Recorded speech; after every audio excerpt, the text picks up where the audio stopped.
She-Hulk hasn't been going well recently, but I don't think anyone expected the actors to just start melting down on Twitter. And this entire thread, everything that happened in this evening, is amazing. That no matter how bad it got, she just kept doubling down and actually highlighted so many issues with modern day Hollywood. That they have no idea how to act professionally or the role of social media. That you can't actually destroy an IP and then claim that you're the victim when people criticize you for it. Or, in this case, take some arbitrary mystical third party that might exist hypothetically and then somehow use them as your defense. Or even when I think they've actually got a strong point, they are so constricted by the language that they are allowed to use that it actually destroys their own argument, because they end up saying an entirely different thing, but they use words as shields, to the point where they think just saying those words is defense enough, even if it destroys the actual argument that you're trying to make. Because we kick off with this tweet, which isn't true, saying we made it to #1 in the ratings. We didn't stick to any old formula, which, let's face it, having seen the show, maybe that would have been better. The more you try to push boundaries and break new grounds, be incredibly creative, the more talented you have to be.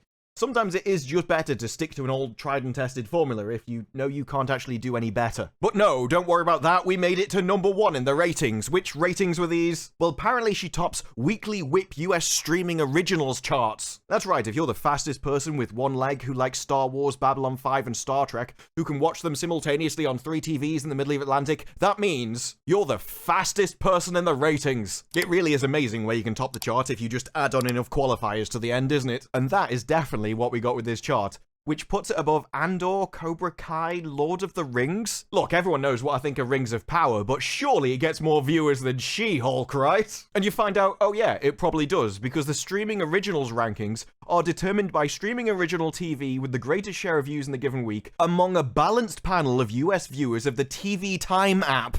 So not only is this not based off any widespread ratings at all, it's just the TV Time app, and it's not even the entire TV Time app, it's a balanced panel of viewers. Can you imagine if YouTube did that? Yeah, we're not going to track every viewer, we're just going to track a few people and then pretend they're the entire world. But don't worry, they're balanced, we promise. It makes the entire chart redundant, and that's despite the fact that you're only counting originals. And none of this would be an issue if the streaming services just published the viewer numbers themselves, but of course this vague miasma of mystery, it just helps them, because that enables them to take terrible shows that actually do awfully and pretend they're a success. If they published official viewing figures, this chart couldn't exist. This tweet never could have happened to advertise the show in the first place, and you wouldn't end up with titles like this. Amazon's The Wheel of Time was the biggest new series in the US last year, a title they only got because of Parrot Analytics, which measures audience demand, so things like social mentions or likes. It's not even viewers. And yet, because everyone was ignorant of the truth, the reality of the situation,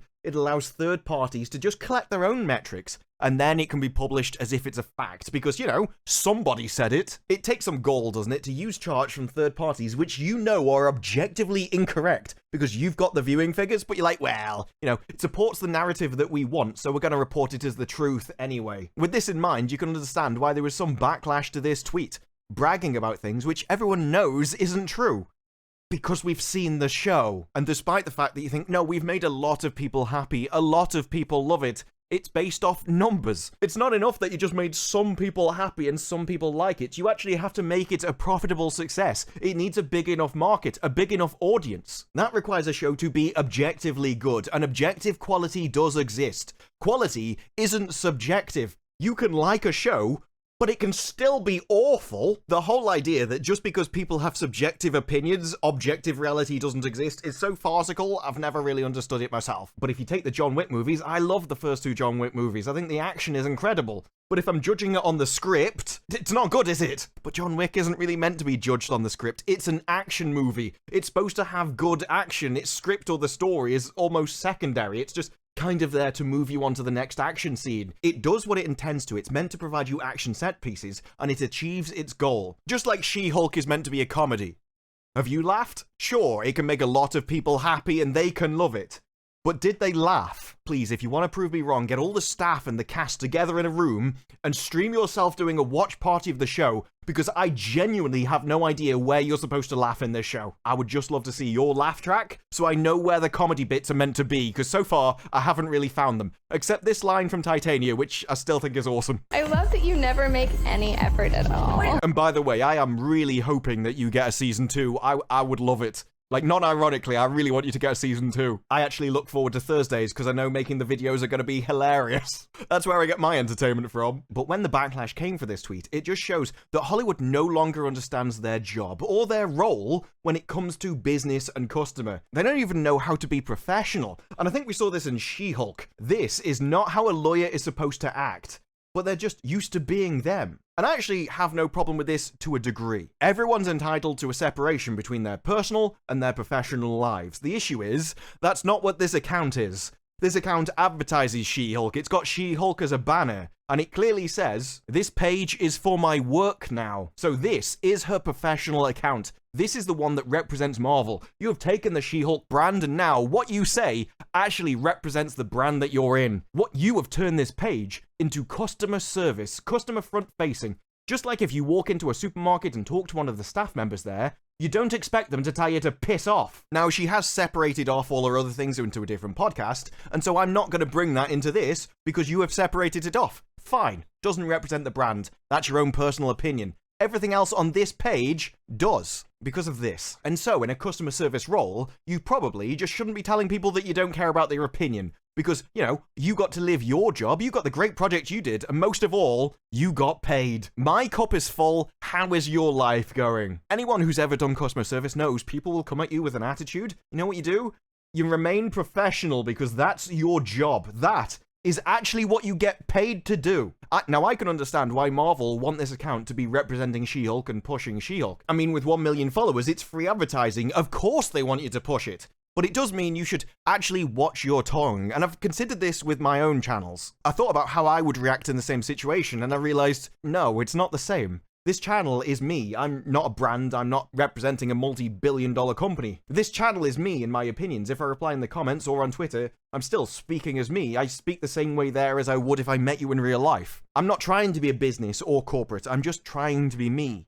But I don't represent somebody else. And if you do, then that's when you need to be professional. Because you're no longer speaking for you, you're speaking for them. This becomes the opinion of Marvel. But the days of professionalism seemed long gone from Hollywood. No, I'm big, my opinion matters, and you need to know it. No matter how horrible or disgusting my opinion is, you need to hear it. I'm sorry that you never got to have the fun I have had, and that nobody will remember you for anything at all. Can't be easy, mate. Chin up. Don't worry, mate, I'm a multi-millionaire. Why don't you just piss off over there, you peasant? Seriously, it is absolutely disgusting way to treat your customers. And if you can't handle a customer-facing role, then how about you don't make it your work account? But there are other criticisms for the tweet, that it's for the people this genre forgot all these years, and those people love it, and thank us for it every day. So that means screw the fans who made it a success in the first place. Because this is such a common idea that, oh yes, this is now for a new group of people, a new target demographic, one that actually probably doesn't exist, or if it does, it's either not interested in the show, or was so small that it's not worth making a show for in the first place. But don't worry, we're going to make it for them anyway, and then just cry when our entire show isn't a success. Mind you, who cares if it's a success? I had fun and got paid. My cup is full. Maybe we should stop hiring people that care about money and hire people that actually care about the product instead. I mean, it's a crazy idea, but it's how business used to be done when we actually used to care about making profits, rather than the genitalia of the people that made the show. I know, crazy those kind of days, isn't it? But those are the same ideas which lead into her very response. That, oh yes, this was for the fans who weren't represented before. How does She-Hulk represent anybody? I mean, is there any person in the world who can turn into a jolly green 6'7" giant? Are any of them superheroes? And why, even if they were, do we think that just because you have the same biological characteristic as somebody else, or a group of people, that somehow you think you represent them? That somehow they're all the same? Oh yes, I share a characteristic that so does this group of people. That means all of us share the same opinions and thoughts. One person can clearly represent a group, apparently. You know, there's a word for people that believe them. It normally I think it starts with RAC and ends in ist. One of the main issues with Hollywood and journalists in general is that they don't realize the moment they use that word, they've lost the argument, they've lost the debate, because they've outed themselves as discriminatory bigots. No, one person cannot represent a group of people, because they're all individuals with their own thoughts, experiences, emotions, and the very idea that people who may look similar are all the same is the definition of prejudice and discrimination. So congratulations, probably not really the point you wanted to make there, really, is it? But to be fair to Jamila, I don't even really think that's what she's getting at. I think she just lacks the ability, lacks the words to actually form the argument that she wants to make. Hollywood is so used to using certain words as shields, despite the fact that they just show them to be horrible people, that they can't think outside of those words. This is one of the issues with language, that if you can control the language, you can control how they think, to the point where you can no longer form the argument you want to make because you don't have the words to do so. And as words are just representations of concepts and the ability to transmit those concepts from one person to another, if you take those words out of the language, you also remove the ability to talk about those concepts and ideas. And I think that's what's happened here. Because in the first half of the tweet, she's talking about the inclusion of other people's perspectives, like from a female point of view. And this makes sense because you're no longer talking about representation. One woman can't represent all women. That would be ridiculous and incredibly discriminatory. But what they can do is relate to that other person. They can relate to her life experience, the certain things that she does throughout her daily life, maybe the things she experiences or her actions. She can't represent them, but they can relate to her, which I think was what she was getting at by the inclusion of other perspectives. It just so happens that she destroys her first argument by including the standard language which Hollywood always uses. The issue is that talking about relatability actually does get destroyed when you suddenly out yourself as a bigot, which is really why you need to stop using this kind of language, because it really just sends the opposite message that you think it does. If Jamila had actually come out and talked about relatability, then I think it would have made a lot more sense. I mean, then we can go into an argument about whether She-Hulk actually is relatable to women at all. I don't think it is.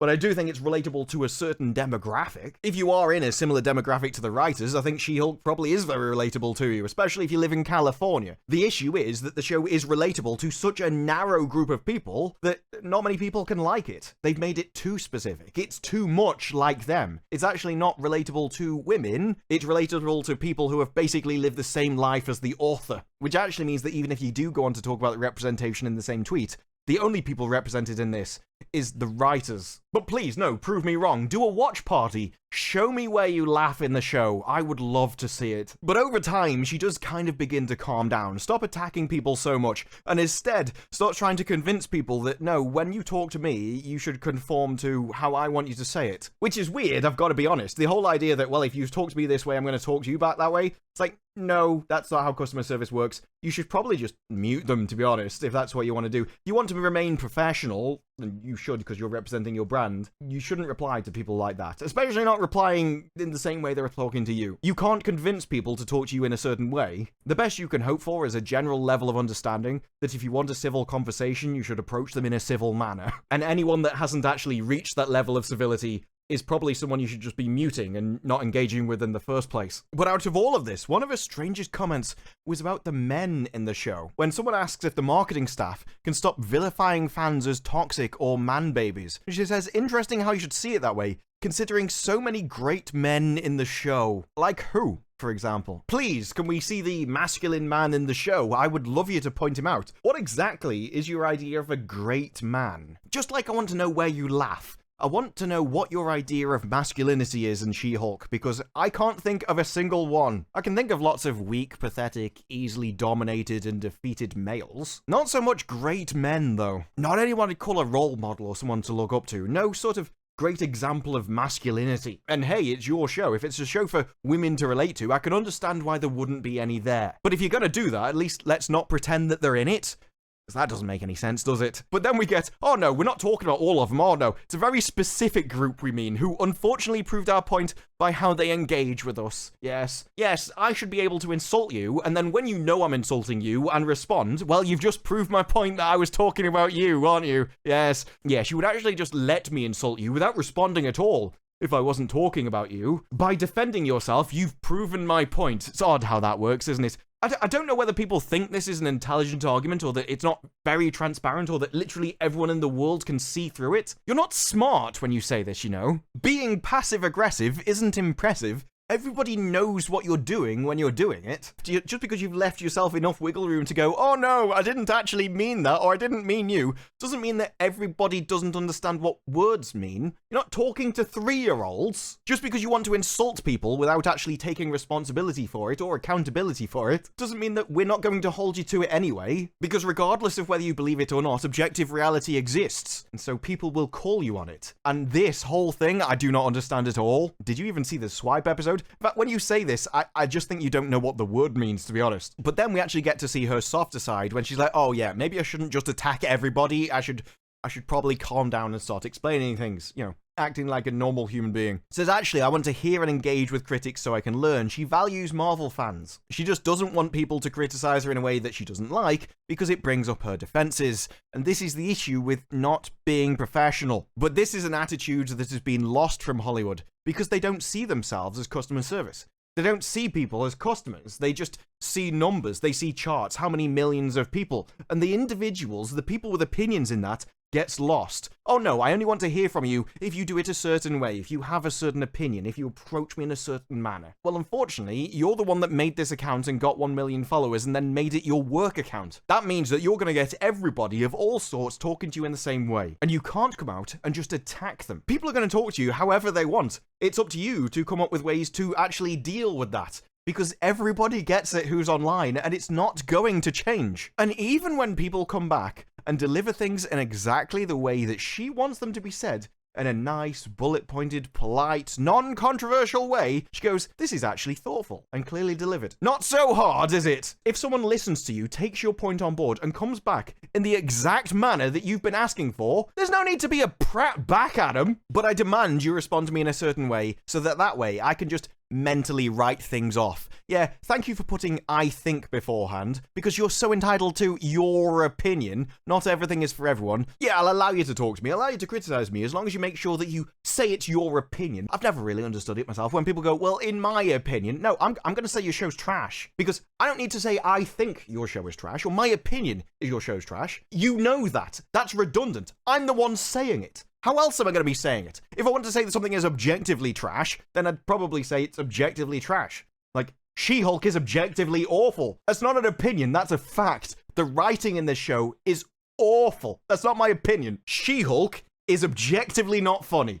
That's also a fact. And if you want to disprove me, do a watch party. Show me where you laugh. I would love to know. There's definitely a video on that, trust me. But until that point, we're going to have Hollywood demanding to their customers that you will respond to me in a certain way. You will talk to me in a certain way. You will use words that I want and caveats that I want in front of your language. Because otherwise, I'm going to come back and attack you. I'm going to say, actually, I don't care about your peasant opinion. Do you realize how much money I get paid? All that matters is that I've had fun. Nobody will remember you, peasant. And that don't worry, because actually one person's in the show and that person represents everybody that looks like them. Because Hollywood doesn't realize just that how big of discriminatory bigots they are, or that celebrities and journalists, the whole new Hollywood opinion, the language which is signed off now, is actually the most prejudiced opinion that I've seen in my life. Stuff like this in the 90s would have been astonishing for anyone to say. You wouldn't have lasted a day. The very idea that people aren't individuals,